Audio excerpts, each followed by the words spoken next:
Olá, seja muito bem-vindo. Mais uma vez é muito bom estar em sua companhia e a partir de agora você confere notícias do Brasil e do mundo. E olha só, eu começo essa edição falando de saúde. Um estudo mostrou que os preços dos remédios de uso hospitalar dobraram durante a pandemia. Os pesquisadores analisaram as compras de medicamentos e materiais usados pelo SUS, o Sistema Único de Saúde. E olha só, alguns sedativos chegaram a custar até 5 vezes mais. A falta de medicamentos e outros insumos demonstra que a crise de abastecimento desencadeada pela Covid-19 há 2 anos está longe de ser vencida. Na Santa Casa de Santos, em São Paulo, por exemplo, a escassez de contraste iodado prejudicou em julho os pacientes que precisam realizar tomografias, cateterismo cardíaco e outros procedimentos. A interrupção das cadeias de produção e a distribuição de medicamentos e insumos de uso hospitalar inflacionaram os preços desde o início da pandemia. Um estudo feito em grandes hospitais aponta altas de até 524% nos valores de materiais e de 409% nos de medicamentos usados por hospitais gerais do Sistema Único de Saúde. No estudo, foram considerados mais de 66 mil compras de medicamentos e 36 mil aquisições de materiais. A Covid mostrou que o Brasil, assim como o mundo, é altamente dependente dos insumos produzidos na Ásia. O continente produz cerca de 95% da matéria-prima dos medicamentos consumidos em território nacional.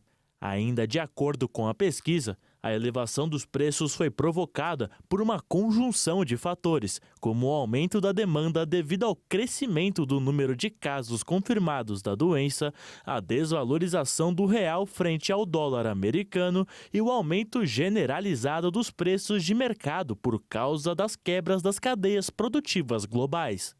A alta dos preços aumenta a dificuldade de conseguir cumprir as metas assistenciais e de desempenho estabelecidas com gestores públicos. Essa situação pode levar ainda a uma redução da capacidade dos hospitais do SUS de oferecer serviços necessários à sociedade. Uma das opções para evitar que situações piores possam acontecer é se preparar para não estar tão vulnerável nas próximas crises e, principalmente, fomentar a indústria farmacêutica no país. E ainda falando de saúde, um estudo da Fiocruz revelou que quase 70% dos pediatras recebem patrocínios da indústria farmacêutica no Brasil. E, por lei, essa prática é proibida. Diversos fabricantes de fórmulas para crianças e recém-nascidos assediam médicos de todo o país com regalias que variam entre passagens aéreas, refeições e hospedagens em redes de hotelaria. De acordo com a pesquisa, 7 a cada 10 pediatras já receberam brindes e outros tipos de privilégios financeiros por indústrias do setor. Esses dados têm influência direta nos pequenos avanços que o Brasil tem registrado em relação à amamentação, pois os profissionais de saúde, que deveriam estar promovendo o aleitamento materno e seus benefícios, muitas vezes acabam tendo conflitos de interesses pessoais. Segundo os médicos, essa é uma prática muito comum que acontece no Brasil há décadas.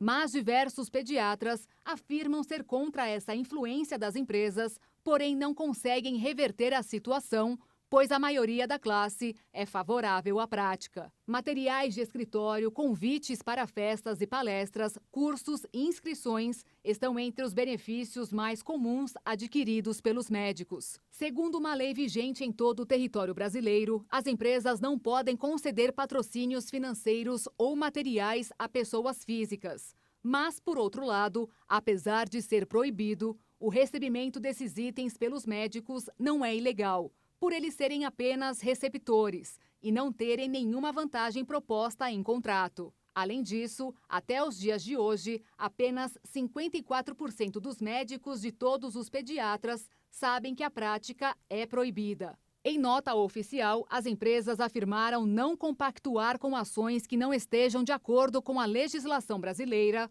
ou com condutas que não sejam pautadas pela ética.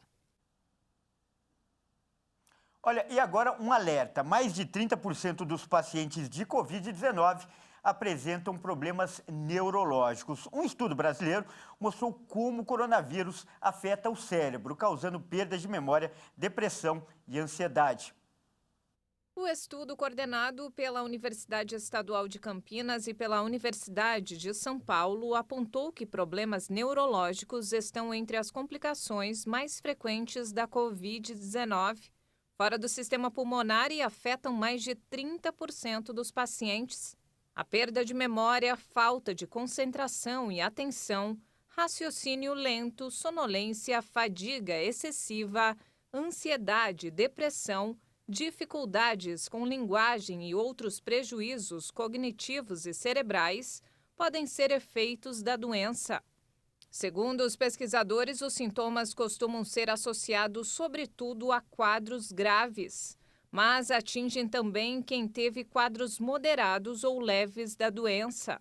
Eles explicam que a Covid é capaz de modificar o cérebro e sua estrutura cortical, com ou sem a presença do vírus no cérebro. O sintoma pode se originar de uma inflamação sistêmica por causa da doença. Os estudiosos também querem determinar se o vírus causa alterações semelhantes em outros órgãos, o que pode encurtar caminhos de tratamento. E atenção a essa notícia, o Instituto Butantan está recrutando adolescentes de 12 a 17 anos para participar de testes de uma vacina contra a chikungunya. Os interessados não podem ter comorbidades ou usar medicamentos que afetem o sistema imunológico. O estudo é realizado pelo Instituto Butantan de São Paulo, em parceria com entidades como o Instituto Autoimune. Os voluntários de 12 a 17 anos que estão sendo recrutados para ajudar no desenvolvimento de uma vacina contra a chikungunya, transmitida pelo mosquito Aedes aegypti, precisam estar saudáveis. Todos os inscritos vão passar por uma triagem antes dos testes. A vacina foi desenvolvida pela Valneva, indústria farmacêutica da Áustria, com vírus enfraquecido. Logo que aplicada, induz o organismo a produzir anticorpos, mas sem provocar a doença. Aqueles que se enquadrarem nos critérios necessários para receber a vacina vão ser contatados pela equipe da pesquisa para finalizar o agendamento. Ao todo, 750 voluntários devem ser acompanhados durante um ano pelos pesquisadores em todo o Brasil. 10 centros de pesquisas no país vão testar a vacina para que ela seja submetida à aprovação da Agência Nacional de Vigilância Sanitária. 2/3 dos adolescentes vão receber a vacina e 1/3 vai tomar o placebo. Ao final do estudo, todos aqueles voluntários que tomaram placebo também vão receber a vacina da chikungunya. E ainda falando de vacinação, o Reino Unido aprovou a primeira vacina bivalente contra a Covid-19. A autorização é para que ela seja utilizada como dose de reforço em adultos. O imunizante fabricado pela farmacêutica Moderna tem 50 gramas por dose e foi aprovado pela Agência Reguladora de Medicamentos e Produtos para a Saúde após ser comprovada a sua eficácia. Metade da sua composição é feita a partir da cepa original do SARS-CoV-2, primeiro vírus descoberto como causador da Covid-19, e a outra foi feita a partir da variante Ômicron.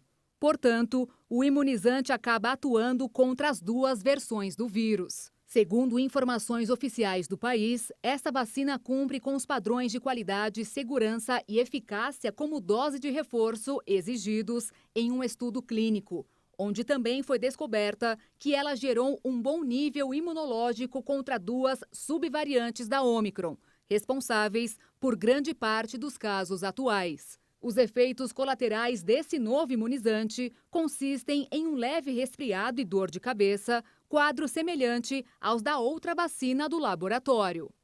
E mudando de assunto, inaugurado em maio deste ano, o Bioparque Pantanal é um dos principais pontos turísticos de Mato Grosso do Sul. O local, inclusive, já recebeu mais de 100 mil visitantes do Brasil e de outros 39 países.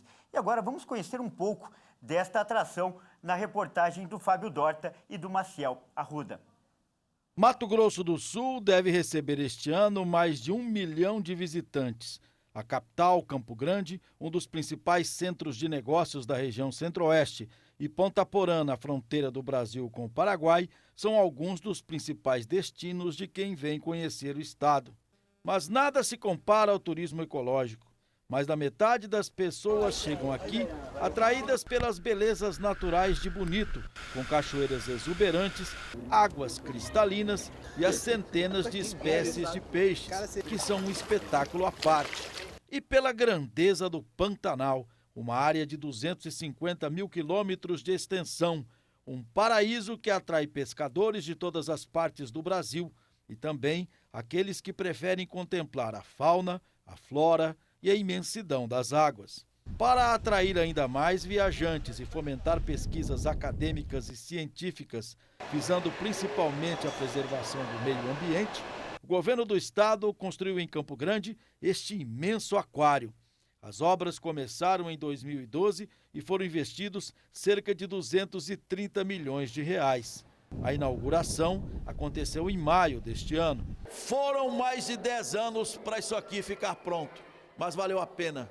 O Bioparque Pantanal é simplesmente espetacular e recebe diariamente as visitas de centenas de pessoas de Mato Grosso do Sul, de outros estados e até do exterior. Mais de 100 mil visitantes, nós estamos batendo esses dados agora essa semana, do dia 2 de maio até agora. Dos 79 municípios, 63 já tiveram aqui no Bioparque, todos os estados, 26 estados, Distrito Federal, 39 países. Então, a procura está sendo bastante grande e eu acredito que o trabalho está sendo levado, e também a identidade do Mato Grosso do Sul está sendo levada para todos os cantos do mundo. O Bioparque recebe atualmente 22 mil visitas mensais agendadas e mais 18 mil espontâneas. Pessoas que se divertem, aprendem e observam o espetáculo da natureza. Peixes de várias espécies, jacarés, tartarugas, animais empalhados, tudo desperta a curiosidade dos visitantes.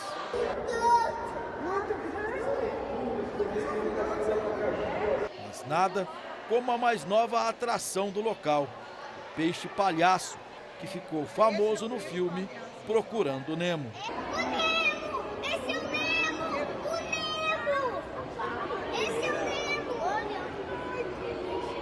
Quem que é isso aí? Impossível olhar para esses peixinhos e não lembrar do filme. Procurando Nemo. E a criançada que visitou o Bioparque Pantanal só achou ele meio diferente da tela da TV para a tela do aquário. Ele parecia ser maior, sei lá, muito maior. Pelo menos por 2 anos, os peixes palhaços, como são conhecidos, vão ficar em exposição neste aquário dentro do Bioparque. Trazer para a população a oportunidade de conhecer um bicho que está fora da nossa realidade, né? Principalmente a crianças, né, escolas, para poder mostrar para essa outra realidade, esses outros grupos de peixes, né? Não só os de água doce do Pantanal, que é nosso forte aqui no Bioparque, mas também ter a oportunidade de conhecer um bicho de água salgada.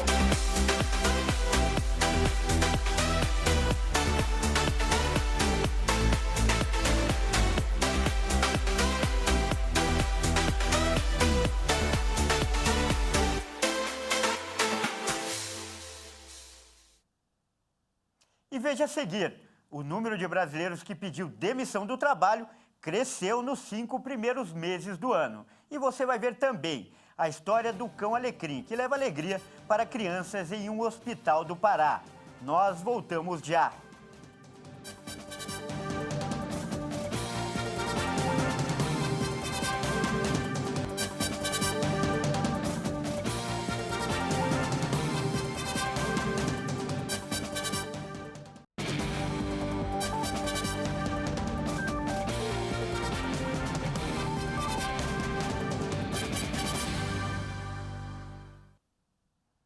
Mais uma vez, seja muito bem-vindo. Nós estamos de volta com o segundo bloco e com mais notícias do Brasil e do mundo para você. E olha só, eu volto falando de economia. Quase 3 milhões de brasileiros pediram demissão nos 5 primeiros meses do ano. A informação foi divulgada pela Federação das Indústrias do Estado do Rio de Janeiro. Há 3 meses, o Gilberto pediu demissão da empresa onde trabalhava. Também, depois da proposta que recebeu, não pensou 2 vezes. Essa nova empresa me proporciona uma estabilidade de trabalho maior e também agrega muito no meu currículo profissional, né? Fora o sonho de morar na Europa, né? Aqui você tem acesso a muitos países, né? 1 hora, 2 horas você está em qualquer um país na Europa e os voos são muito baratos. Por exemplo, essa semana mesmo eu estou na Inglaterra. Na Inglaterra e com o salário atual, que é quase o dobro do que ganhava aqui. E isso só em uma das empresas em que trabalha, porque há pouco tempo conquistou mais um emprego e outra remuneração. É que a área em que ele atua é uma das que mais crescem no mundo. Abre portas o tempo todo e faz com que esse mercado gire bastante. A área de TI é uma área que sempre está em evolução, sempre está mudando, então você ficar no mesmo lugar muito tempo não é bom para sua carreira. Também por isso são eles que engrossam a estatística da demissão voluntária. Entre as 10 ocupações que estão no topo do ranking dos pedidos de demissão, 6 são do setor de tecnologia da informação. São profissionais que, em sua maioria, encontram em outras empresas oportunidades mais vantajosas, mas não é só isso, não. Segundo especialistas, entre os quase 3 milhões de brasileiros que pediram a conta entre janeiro e maio deste ano, muitos o fizeram por estarem em busca de novas modalidades de trabalho ou novos desafios. Segundo este economista, o número de demissões voluntárias está diretamente ligado ao período de pandemia, em que grande parte dos profissionais ficaram em home office e tiveram tempo para desenvolver novas habilidades. Com a retomada das atividades econômicas, o que acaba acontecendo é que você tinha que fazer uma opção entre voltar ao trabalho tradicional presencial que muitos empregadores exigiram ou fazer uma aposta em uma nova empreitada, tornando-se, digamos assim, patrão de si mesmo, se tornando empreendedor e tocando seu próprio negócio. Mas antes de pedir demissão, é preciso ficar atento a algumas questões, a começar do aviso prévio. Se ele não conceder esse aviso prévio ao empregador, se ele não comunicar com antecedência, o valor do aviso prévio pode ser descontado de suas verbas salariais que ele tem que receber na rescisão do contrato. O maior prejuízo no pedido de demissão é ele não vai levantar o fundo de garantia do tempo de serviço. E não vai receber a multa de 40% sobre esse fundo de garantia, que normalmente é paga na dispensa do empregado. Após a reforma trabalhista em novembro de 2017, surgiu uma nova possibilidade de acordo entre empregado e empregador. A rescisão não é feita nem por dispensa, nem por pedido de demissão. Mas, em regra, isso é feito para que ninguém tenha que dar aviso prévio para ninguém, nem empregador para o empregado, nem empregado para o empregador. Então, fica os dois lados sem a obrigação do aviso prévio e o empregado poder liberar o fundo de garantia. Por esse acordo, ele pode liberar o fundo de garantia. E aí o caminho está livre para o início de uma nova jornada. E a economia do país agradece. Essa demissão voluntária não é uma demissão para você ir trabalhar num concorrente, em outra empresa. É uma decisão que é uma mudança de vida, uma mudança de expectativas. Isso aumenta as possibilidades de PIB, de crescimento, de circulação de dinheiro, de geração de novos empregos, porque essas pessoas se tornarão empreendedoras e empregadoras no futuro. Então, isso tudo para a economia é diversificação e crescimento. E olha só, após 2 anos de alta durante o período de isolamento social, o mercado de games caiu no Brasil com a retomada das atividades presenciais. Os produtores de consoles, editores de videogames e fabricantes de chips para jogos em todo o setor relataram uma queda na demanda no último trimestre.